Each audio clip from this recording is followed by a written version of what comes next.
ప్రియ దేవుని బిడ్డలకు ప్రత్యేక వందనాలు తెలియజేస్తూ ఉన్నానండి.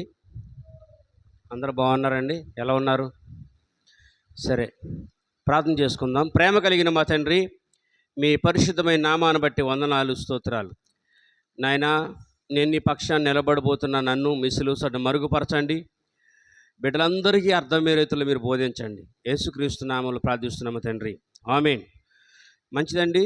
ఇర్మియా గ్రంథము 38వ అధ్యాయము 6, 7, 8, 9, 10 వచనాలు మరి మనం చదువుకుని అందులో ఉన్న ప్రాముఖ్యతని మనం తెలుసుకుందాం.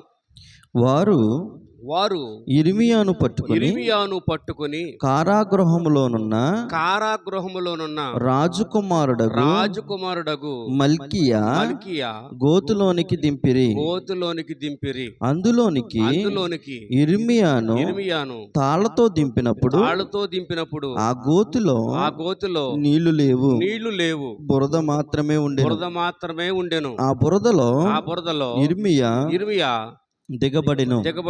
రాజు బెన్యమీను ద్వారమున కూర్చుని ఉండగా రాజు ఇంటిలోని కూషీయుడగు ఎబెద్మెలకు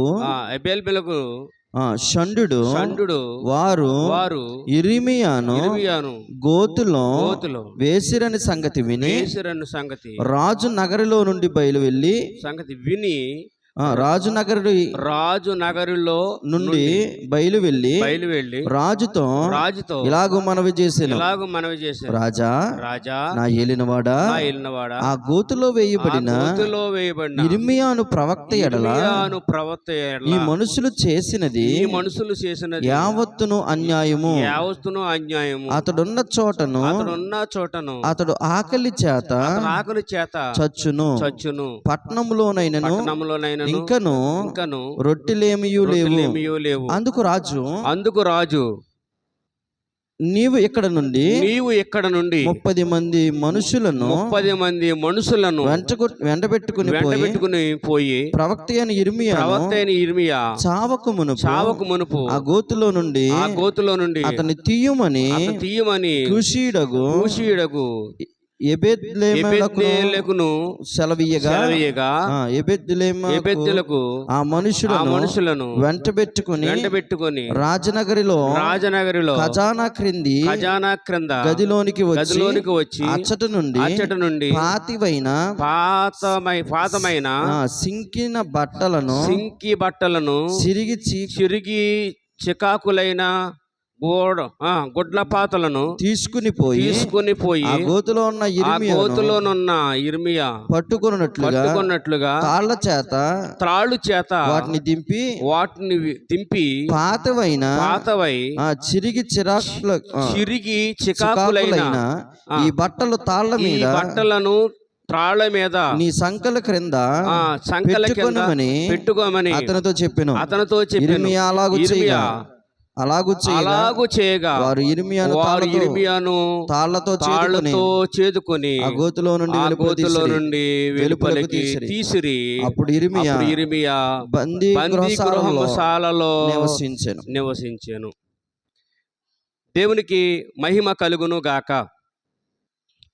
ఇక్కడ ఉన్నటువంటి ఈ చదవబడినటువంటి లేఖనాలు ఏంటి అని మనం ఆలోచన చేస్తూ ఉంటే, ప్రియులారా, అందరూ గమనించాలి. ఇందులో ప్రాముఖ్యమైనటువంటి వచనాలు, ప్రాముఖ్యమైన జీవిత చరిత్ర ఇందులో కనపడతా ఉంది. ఇక్కడ ఇర్మియా ఉన్నాడు. ఇర్మియా ప్రార్థనాపరుడు, కన్నీటి ప్రార్థన చేసేటువంటి ప్రార్థనాపరుడు. అయితే ఈ ప్రార్థనాపరుడు జీవితాన్ని బట్టి, దేవుని బట్టి సంతోషంతో దేవుణ్ణి సేవించేటువంటి గొప్ప వ్యక్తి. అయితే ఈ యొక్క ఇర్మియా విషయంలో మనం చూస్తున్నట్లయితే, ఇర్మియాను గోతిలోనికి దింపాలి అన్నటువంటి ఒక ఉగ్ర రూపము, అనగా విషపూరితమైనటువంటి మనసు, కళ్ళు పొరలకమ్మి ఏమైనా ఈ ప్రార్థనాపరుడు లేకుండగా చంపబడాలి, ఇర్మియా లేకుండగా ఇర్మియాను ఏమైనప్పటికీ కూడా నశింపు చేయాలి అన్నటువంటి యొక్క ఉద్దేశంతో ఆ యొక్క మనుషులు కనబడుతూ ఉన్నారు. అయితే ఇందులో ప్రాముఖ్యమైనటువంటి వచనాలు, మీకు పనికొచ్చేటువంటి వచనాలు నేను మీకు తెలియచేస్తాను ప్రియులారా.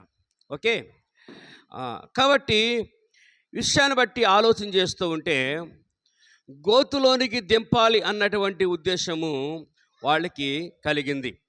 అయితే ఆ గొయ్య ఏంటి అంటే ప్రియులారా, లోకం, పాపం,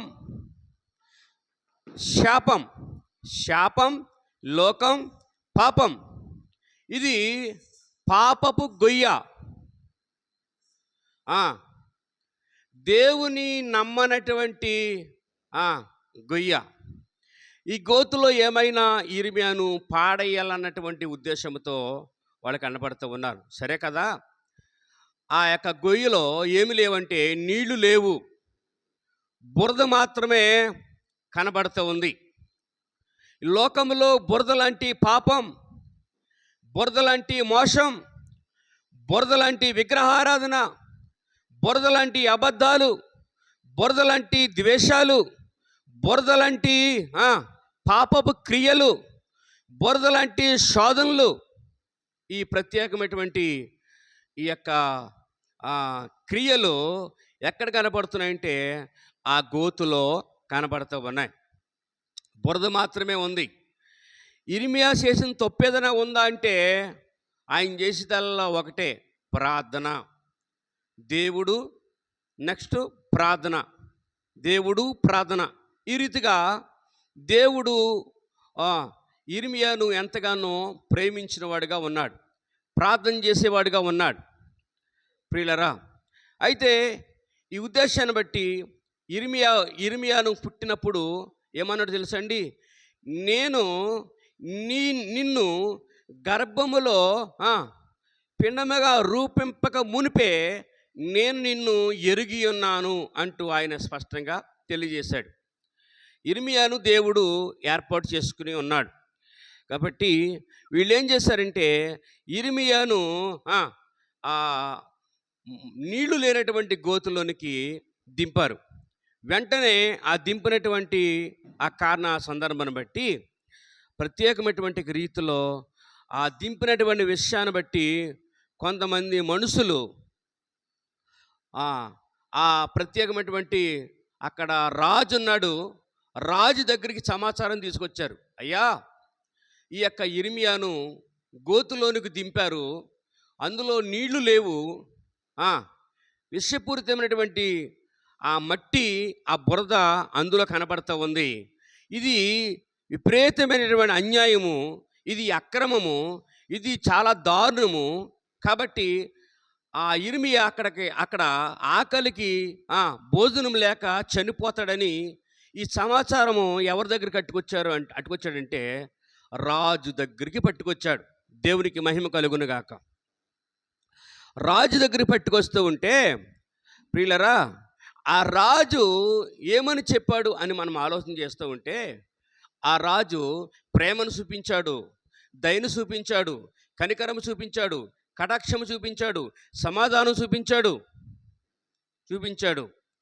కాబట్టి ఆ రాజు విషయంలో ప్రతి విషయంలోనూ కూడా మనం ఆలోచన చేస్తూ ఉంటే రాజు ప్రేమించిన వాడుగా కనబడతా ఉన్నాడు. ఎవరిని? ఇర్మియాను రాజు ప్రేమించిన వాడుగా కనబడతా ఉన్నాడు. కాబట్టి ఇర్మియాను గోతిలో వేసిన సంగతి విని ఇర్మియా ఎక్కడున్నాడు, ఎలా ఉన్నాడు, ఏం చేస్తూ ఉన్నాడు అన్నటువంటి యొక్క ఉద్దేశంతో ఆ యొక్క ఇర్మియాను గూర్చి రాజు విన్నాడు. గోతులో దిగబడినటువంటి ఇర్మియాను గూర్చి రాజు విన్నాడు. నువ్వు ఏ గోతులో ఉన్నావో, ఏ పాపపు గోతులో ఉన్నావో, ఏ ఆత్మీయకరమైన గోతులో ఉన్నావో, ఏ శోధనకరమైన గోతులో ఉన్నావో, ఏ లోకానుసరమైన గోతులో ఉన్నావో, ఏ విగ్రహారాధమైన గోతులో ఉన్నావో, ఏ అప్పుల్లాంటి గోతులో ఉన్నావో, రాజు విన్నట్లుగా నీ సమాచారము దేవుడు వింటా ఉన్నాడు. గమనించాలి ప్రియ సంగమా, రాజు వింటా ఉన్నాడు. రాజు వింటాడు. నీ సమాచారం దేవునికి తెలియజేస్తే, నువ్వు దేవునికి ప్రార్థన చేస్తే, నీ బరువు భారం అంతా దేవుని మీద పెడితే, నీ కష్టకాలన్నీ దేవుని మీద పెడితే, సమస్తమును దీవెనకరంగా మేలుకరంగా దేవుడు నిన్ను బాగు చేయటానికి ఆయన ఒక మంచి తీర్మానంతో నీ దగ్గరికి వచ్చేవాడుగా, చక్కటి సమాధానంతో నేను బలపరిచేవాడుగా కూడా అక్కడ కనబడుతూ ఉన్నాడు. కాబట్టి రాజు విన్న వెంటనే ఏం జరిగిందో తెలుసండి, ఒక ప్రత్యేకమైనటువంటి రీతిగా రాజు విన్నాడు. రాజు విన్న కాడకి వచ్చి ఏమన్నారంట, 9వ వచనం, రాజా నా ఏళ్ళవాడా, ఆ గోతులో వేయబడినటువంటి ఇర్మియా అను ప్రవక్త ఎడల ఆ మనుషులు చేసినదు యావత్తు అన్యాయము. నీ ప్రక్కన ఏదన్నా అన్యాయం చేస్తూ ఉన్నారా? గోతులో నిట్టవేయాలని, నీ జీవితాన్ని పాడు చేయాలని, నీ జీవితాన్ని నేల అంటగట్టాలని, లేకపోతే నిన్ను లేకుండా చేయాలని, లేకుండా ఈ ప్రత్యేకమైనటువంటి ఈ అన్యాయకరమైనటువంటి కార్యాలు, అన్యాయపు తీర్పులు, ఘోరమైనటువంటి మాటలతో నిన్ను నిందలించి, నీ మీద నిందలేసి, నిన్ను పాడు చేసి, అన్యాయమైనటువంటి వెలిచూపులు నీ మీద చూపిస్తూ ఉన్నారా? నీవు ధన్యుడువు, నీవు ధన్యుడివి. పడ్డా నీవు చెడ్డవాడు అవు, గాయపడినటువంటి నీవు మేలుకరమైన ఉంటావు, కానీ పాడైపోయినటువంటి వ్యక్తిగా ఉండవు. కాబట్టి ఇక్కడ ఉన్నటువంటి మనుషులు చెప్తూ ఉన్నారు రాజుతో, యావత్తు చెప్తూ ఉన్నారు ఆయన గురించి. ఆయన ప్రార్థన చేసేవాడయ్యా, ఆయన మంచి మనిషి, ఆయన నీకు సమీపంగా ఉన్నటువంటి వ్యక్తి, ప్రార్థనాపరుడు. అయితే ఆయన్ని అన్యాయముగా గోతులో వేశారు అని చెప్పి ఆ నోటి మాట ప్రతి విషయంలోనూ కూడా ఆ రాజుకు తెలియజేస్తూ ఉన్నారు. రాజు అనగా దేవుడైనటువంటి యెహోవా. అన్యాయము నీ పట్ల ఈ లోకములో మంచికి వెళ్ళిపోతున్నావా? న్యాయంగా వెళ్ళిపోతున్నావా? అన్యాయం ఎదురవుతుందా? నీతికి వెళ్ళిపోతున్నావా? అవినీతి ఎదురవుతుందా? మంచిగా వెళ్ళిపోతున్నావా? దుర్మార్గం ఎదురవుతుందా? నవ్వుతూ వెళ్ళిపోతున్నావా? ముప్పులు వస్తూ ఉన్నాయా? లేకపోతే యథార్థపరుడవై నువ్వు ముందుకు జీవించుకుంటూ వెళ్ళిపోతున్నావా? ఘోరమైన నిందలు నీ మీదకి వస్తున్నాయా? నీ మీదకి వచ్చే ప్రతిదీ కూడా అన్యాయం జరుగుతూ ఉందా? అక్రమం జరుగుతుందా? ఇబ్బందులు జరుగుతున్నాయా? నీ జీవితంలో మనశ్శాంతి లేకుండా ఉన్నావా? నెమ్మది లేకుండా ఉన్నావా? నీ జీవితంలో చాలా అన్యాయాన్ని ఎదిరిస్తున్నావా? అన్యాయాన్ని అనుభవిస్తున్నావా? దేవుడు నీ పక్షాన ఉండేవాడుగా ఉన్నాడు. దేవుని పక్షాన ఉండేవాడుగా ఉన్నాడు. కాబట్టి అతడున్న చోటను అతడు ఆకలి చేత చచ్చును. ఈ మనుషులు మాట్లాడుతూ ఉన్నారు, ఇర్మియా ఆకలి చేత గోతులో చనిపోతాడయ్యా, అతడి పరిస్థితి ఏంటి? అతడి జీవితము బురద మాత్రమే ఉంది, నీళ్లు లేవు తాగడానికే, ఆకలితో చనిపోతాడు అని చెప్పి ఆ యొక్క ఇర్మియాను గూర్చి రాజుకు తెలియజేస్తూ ఉన్నారు. ప్రియులారా, తెలియజేస్తూ ఉంటుంటే ఆ పట్టణంలోనైనను ఇంకను రొట్టెలేమీ లేవు. 10వ వచనం, అందుకు రాజు నీవు అక్కడ నుండి 30 మంది మనుషులను వెంటబెట్టుకొని పోయి ప్రవక్త అయిన ఇర్మియా చావక మునుపు ఆ గోతులుండి అతను తీయమని కూషీడగు ఎబెద్నేలుగును సెలవీయగా. ఆ ఇర్మియా బయటికి రావాలి, ఆ గోతులోండి బయటికి రావాలి. ఆ ఇర్మియా చేసిన ప్రార్థనల దగ్గర చేరి ఉన్నవి. ఆ ఇర్మియా గోతులో చనిపోవడానికి వీల్లేదు, ఆ భోజనం లేక అల్లాడిపోవడానికి వీల్లేదు, అనగారిపోవడానికి వీల్లేదు, ఆ బురదలో ఉన్నటువంటి మట్టి ఆ ఇర్మియా దగ్గరికి రావడానికి వీల్లేదు, చనిపోయే శాపకరమైనటువంటి జీవితాన్ని అనుభవించడానికి వీల్లేదు. ఏమైనప్పుడు కూడా ఆ ఇర్మియా ఆ గోతులో నుండి బయటికి రావాలి, పైకి లేవాలి, పైకి లేవాలి. ప్రియా సంగమా, నువ్వు కూడా ఏ గోతులో ఉన్నావో శోధనకరమైన గోతులో ఉన్నావేమో, ఇబ్బందికరమైన గోతులో ఉన్నావేమో, ఆపదకరమైన గోతులో ఉన్నావేమో, అప్పులు లాంటి గోతుల్లో ఉన్నావేమో, లోకపు పాపపు క్రియల్లో ఉన్నటువంటి గోతులో నువ్వు ఉన్నావేమో, విగ్రహారాధనటువంటి గోతులో నువ్వు ఉన్నావేమో, నీ మనసు బాధలో ఉన్నటువంటి ఆ విపరీతమైన రోగాలాంటి గోతుల్లో నీవు ఉంటే దేవుడు స్పష్టంగా మాట్లాడుతున్నాడు, నీ గోతులో ఉన్న నిన్ను పైకి లేవనెత్తేవాడు అని అంటున్నాడు. గోతులో ఉన్నటువంటి నీ జీవితాన్ని పైకి లేవనెత్తి నిన్ను బాగు చేసే దేవుణ్ణి అంటూ ఉన్నాడు. దేవునిలో నువ్వు నిజాయితీగా నిలబడితే, వాక్యంలో నువ్వు నిలబడితే, ప్రార్థనలో నిలబడుతూ ఉంటే, దేవుని యొక్క జాలి, ప్రేమ, కనికరమ, కటాక్షముతో ఏ గోతులో ఉన్నప్పటికీ కూడా దేవుడు ఆ పాపపు క్రియల నుండి, పాపపు గోతు నుండి, లోకపు గోతు నుండి, రోగపు గోతు నుండి, అప్పుల గోతు నుండి పైకి లేవనెత్తగలిగిన దేవుడు నువ్వు నమ్మినటువంటి దేవుడు. కాబట్టి నువ్వు లేవాలి, నిలవాలి, లేవాలి, నిలవాలి, నిలవాలి, లేవాలి. కాబట్టి వాక్యాన్ని ఒకసారి అర్థం చేసుకో. నువ్వెంత జీవితాన్ని జీవించినా, డబ్బు సంపాదించినా, లోకాన్ని సంపాదించినా, ఆ రాజకీయాన్ని గుప్పుట పెట్టుకున్నా, నువ్వు పడిపోతే లేపేవాడు ఒకడు కావాలి. నువ్వు మంచం మీద లేవలేకుండా పడిపోతే లేపేవాడు ఒకడు కావాలి. నువ్వు మాటకారు కావచ్చు, నువ్వు గొప్పదాన్ని కావచ్చు, డబ్బు ఉండొచ్చు, ధనం ఉండొచ్చు, మేడమిత్రం ఉండొచ్చు, వెండి బంగారం ఉండవచ్చు, ఆస్తి అంతస్తులు ఉండొచ్చు, భోగభాగ్యాలు ఉండొచ్చు, మాటకరవై ఉండొచ్చు. కానీ నీ శరీరము కేవలము అల్పము, కేవలము మట్టి కొండ, కేవలము అద్దం పెంకే. నీ జీవితం కేవలం నీటిలో ఎదిగేటువంటి బుడగే, నీటిలో ఉండేటువంటి నీటి బుడగతో ఒక ప్రత్యేకమైనటువంటి నీడ కలిగినటువంటి ఒక మంచి నీడతో సమానం, ఎండలో ఉన్నటువంటి నీడతో సమానం, అద్దం పెంకుతో సమానం. కాబట్టి ప్రియులరా, నువ్వు ఎక్కడ ఉన్నప్పుడు కూడా ఆ గోతుల్లో నుండి లేవనెత్తేవాడు నీకు చాలా అవసరము, చాలా అవసరము. లేవాలి అంటున్నాడు, లెగాలి, నువ్వు లెగాలి. ఎంత జీవితాన్ని నువ్వు జీవించినప్పటికీ కూడా అది వ్యర్థం. దేవుని ఆలోచన చూడండి, ఆ రాజుగారి యొక్క ఆలోచన చూడండి. రాజుగారు అంటే ఎవరు కాదు, దేవుడే, ఆ మహారాజు దేవుడే. కాబట్టి రాజుగారి యొక్క ఆలోచన ఏంటి అని మనం ఆలోచన చేస్తూ ఉంటే, ఆ సమాచారం దగ్గరికి సమాచారం పట్టుకొచ్చిన వారి యొక్క దగ్గరతో ఆయనతో మాట్లాడుతూ ఉన్నాడు. అయ్యా, మీరు 30 మంది మనుషులను ఏర్పాటు చేసుకోండి. ఈ 30 మంది మనుషులు మీరు ఏం చేస్తూ ఉంటారంటే, ఒక ప్రత్యేకమైనటువంటి పాతి బట్టలు ఉంటాయి కదా, చికాగ్గా ఉంటాయి, అవి చింపేసి సన్నగా చింపేసి, చికాగ్గా ఉన్నటువంటి బట్టలు చింపేసి నార బట్టల వలె వాటిని గుడ్డ పేలిక కింద చేయండి.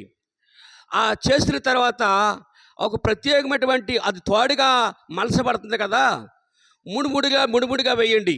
అది ఏమవుతుందంటే ఒక మంచి తాడుగా అది ప్రవహిస్తూ ఉంది, ఆ తాడుగా ఏర్పాటు అవుతుంది అని చెప్పి రాజుగారు చెప్పడం కొలితే, వీళ్ళు ఒక ప్రత్యేకమైనటువంటి ఆ మురుగుతో ఉన్నటువంటి ఆ గుడ్డ పేలికలను సన్నగా చీర్చి, ఇలా చికాగ్గా ఉన్నటువంటి ఆ బట్టలను ముడుముడులుగా వేసి ఆ ఇర్మియా గోతులో ఉన్నటువంటి ఇర్మియా లోపలికి ఈ గుడ్డ పెరుగులతో కూడినటువంటి ఈ యొక్క తాడుగా మలుచుకుని ఆ ఇర్మియా లోపలికి పంపించారు. ప్రియులరా, పంపించేసరికి ఈ దేవుడు అనగా రాజు మాట్లాడుతూ ఉన్నాడు, ఇర్మియా, ఇదిగో ఈ గుడ్డ పెరుగులతో కూడినటువంటి తాడు నీ చంకల కిందకి తగిలించు. చంకల కింద తగిలిస్తే నువ్వు లేవటానికి అవకాశం ఉంటుంది. నువ్వు లోపల ఉంటే లోపల నీ జీవితాన్ని మేము బయటికి లేవనెత్తాము అని చెప్పి ఆయన స్పష్టంగా తెలియజేస్తూ ఉన్నాడు. ప్రియులరా, దీని అర్థం ఏంటి అంటే, ప్రియులరా, ఈ లోకంలో చెత్త కుండీలో చెత్త ఎత్తంటే ఆ పంచాయతీ వారు తీసుకుని వెళ్ళి దాన్ని మరలా ఒక ప్రత్యేకమైనటువంటి రీతిగా పొలానికి ఎరువులు చేసేటువంటి మందులుగా మలుచుకుంటూ ఉన్నారు. ఒక పాతీనమైనటువంటి ఒక ప్రత్యేకమైనటువంటి ఆ యొక్క సరుకులను పెంట మీద పారవేయకుండా పనికొచ్చేటట్టుగా అవి బాగుపడుతూ ఉన్నాయి. అయితే ఈ విషయాన్ని బట్టి ఆలోచన చేస్తూ ఉంటే ప్రియారా, ఒక దీవెనకరమైనటువంటి ఆశీర్వాదము, ప్రేమ కలిగిన ఆశీర్వాదము దేవునిలో కనబడతా ఉంది. ఏంటి అంటే, ఇర్మియాను బయటికి తీసుకురావటానికి మూలన దాగున్నటువంటి గుడ్డ పెలుకులు, పనికిరానటువంటి గుడ్డ పెలుకులు ముడులుగా వేసి ఇర్మియా పాడైపోయి, అనగారిపోయి, దిగజారిపోయి, ఆకలి దప్పుల చేత నశించిపోతున్నటువంటి ఇర్మియాకి ఈ గుడ్డ పెలుగులను దేవుడు ఉపయోగించాడు. ఇంత గుడ్డ పెలుగులను ఉపయోగించి ఇర్మియాని బయటికి లేవనెత్తాడు. నీ జీవితాన్ని కూడా పైకి లేవనెత్తేవాడుగా ఉన్నాడు. ఇంత విచిత్రమైనటువంటి చిన్న పని చేయటానికే దేవుడు ఎంతో ప్రయాసపడి చక్కటి ఇర్మియా మీద దృష్టి పెట్టి బయటికి లాగటానికి ఆయన ప్రయత్నం చేశాడు, కార్యం చేశాడు. అయితే విలువైన నీ జీవితం, ప్రాణం పోసినటువంటి నీ జీవితం, 2 కాళ్ళు 2 చేతులు ఉన్నటువంటి నీ జీవితం, మనిషిగా తయారు చేసినటువంటి నీ జీవితాన్ని కూడా దేవుడు గుడ్డ పేలికల్ని ఎలాగైతే దేవుడు ఉపయోగించాడో అలాగనే నీ జీవితాన్ని ఉపయోగించి దేవుడు నిన్ను పైకి లాగటానికి ఆయన చూస్తూ ఉన్నాడు. కాబట్టి ఒక ప్రత్యేకమైనటువంటి ఇర్మియా ఆలోచన చూడండి. ఎటువంటిదైనా పర్వాలేదు, నా దేవుడి దగ్గర నుంచి వచ్చినటువంటి గుడ్డ పేలికలను నేను పట్టుకుంటాను, చెప్పిన మాట వింటాను, ఆ గుడ్డ పేలికలను చంకల్లో తగిలించుకుంటాను. ఏమైనా దేవుడు నా పట్ల కార్యం చేస్తున్నాడు, లేపుతున్నాడు, లెగదీస్తున్నాడు, నిలబెడుతున్నాడు అనేటువంటి ఒక ఉద్దేశం కలిగి ఇర్మియా కనబడతా ఉన్నాడు. ప్రియా సోదరి, నీవు ఏ ఆలోచనతో ఉన్నావో, కృంగిపోయి లేవలేని పరిస్థితిలో ఉన్నాను అనుకుంటున్నావా? నన్ను ఎవరు చూడరేమో అనుకుంటున్నావా? నేను అనాదిగా ఉన్నాను అనుకుంటున్నావా? లేకపోతే నాకు ఏ తెలివితేటలు లేవు, నాకు ఆలోచన లేదు, దేవునికి పనికొస్తానా పనికిరానా అని అనుకుంటున్నావా? లేకపోతే ఒంటరిగా వెళ్ళి విచారముతో దిగులుతో కృషించిపోతూ ఉన్నావా? లేకపోతే అన్యాయం జరిగిందని నెత్తి మీద చేతులు పెట్టుకుని భోజనం చేయకుండా దిగులు, బెంగ, విచారముతో మంచం మీద ఆలోచన చేస్తూ ఉన్నావా? నేను ఎలా పైకి లెగుతాను అని ఆలోచన చేస్తూ ఉన్నావా? లేకపోతే నా రోగం ఎవరు తగ్గిస్తారో అని ఆలోచన చేస్తూ ఉన్నావా? లేకపోతే నా జీవితం తూట్లు అయిపోయింది కదా, నా పరిస్థితి ఏంటి అని ఆలోచన చేస్తూ ఉన్నావా? నా జీవితంలో మనశ్శాంతి లేదని ఆలోచన చేస్తూ ఉన్నావా? గమనించాలి ప్రియులారా, గోతులో ఉన్నటువంటి ఇర్మియాను దేవుడు పైకి లేవనెత్తినట్లుగా మనము చూడగలుగుతూ ఉన్నాం. ఆ పనికిరాని గుడ్డ పేలికలను ఇర్మియాకు ఉపయోగించాడే, నిన్ను ఉపయోగించడా? నిన్ను నిలబెట్టడా? నిన్ను బలపరచడా? నీతో మాట్లాడడా? నీ జీవితాన్ని బలపరచడా? నిన్ను స్వస్థపరచడా? ఆ గోతులో ఉన్నటువంటి ఆ ఇర్మియా ఆ గోడల మధ్యలో ఉన్నాడే, ఎవ్వరికీ తెలియదు. నువ్వు కూడా 4 గోడల మధ్యలో ప్రార్థన చేస్తున్నావు, నా బాధలు ఎవరికి తెలుసు అనుకుంటున్నావు. కానీ దేవుడు ఒక ప్రత్యేకమైనటువంటి రీతిలో దేవుడు నీ జీవితాన్ని దృష్టించి ప్రేమించి 4 గోడల మధ్యలో నువ్వు ప్రార్థన చేస్తున్నా కానీ గోడలు తన్నుకుని వెళ్ళేది ప్రార్థన. నీ ఇంట్లో సిసి కెమెరాలు పెట్టుకుంటా ఎవరు వస్తున్నారో ఎవరు వెళ్తున్నారని, కానీ ఈ 2-3 ఇళ్ళు అడ్డున్నప్పుడు కూడా సిసి కెమెరాలు ఏమైందో ఏంటో అని చూస్తూ ఉంటా. కానీ నా దేవుడు, నువ్వు నమ్మినటువంటి దేవుడు సిసి కెమెరా ఎక్కడ తగిలించాడు తెలుసా? ఆకాశంలో తగిలించాడు. సిసి కెమెరా ఆకాశంలో తగిలించాడు. ఆకాశాన్ని చూస్తూ ఉన్నాడు, నీ జీవితాన్ని చూస్తూ ఉన్నాడు, నీ ప్రాముఖ్యతను చూస్తూ ఉన్నాడు. నువ్వు గోతులు నలిగిపోయే విధానంలో, గోతులో నీళ్లు లేని పరిస్థితుల్లో, తినలేని పరిస్థితుల్లో, ఆర్థిక ఇబ్బందుల్లో, కష్టాల్లో, నష్టాల్లో, నువ్వు పోషకాహారం లేనటువంటి పరిస్థితుల్లో, నీ పిల్లలతో నువ్వు నలిగిపోతున్నటువంటి పరిస్థితుల్లో నీ సంసారాన్ని, కాపురాన్ని చూస్తున్నాడు. నువ్వు చేసే సేవను కూడా చూస్తూ ఉన్నాడు. గనుకనే ఇర్మియాను లేపినట్లుగా దేవుడిని లేపాలని చూస్తూ ఉన్నాడు. ఇర్మియాకు తోడుగా ఉన్నట్లుగా నీకు తోడుగా ఉండాలని చూస్తూ ఉన్నాడు ప్రియులారా. కనుకనే వెంటనే ఆ తాళ్ళు, ఆ ప్రత్యేకమైనటువంటి ఇర్మియా చంక కిందకి వెళ్ళేసరికి ఆ తాళ్ళు పట్టుకున్నాడు. తాళ్ళు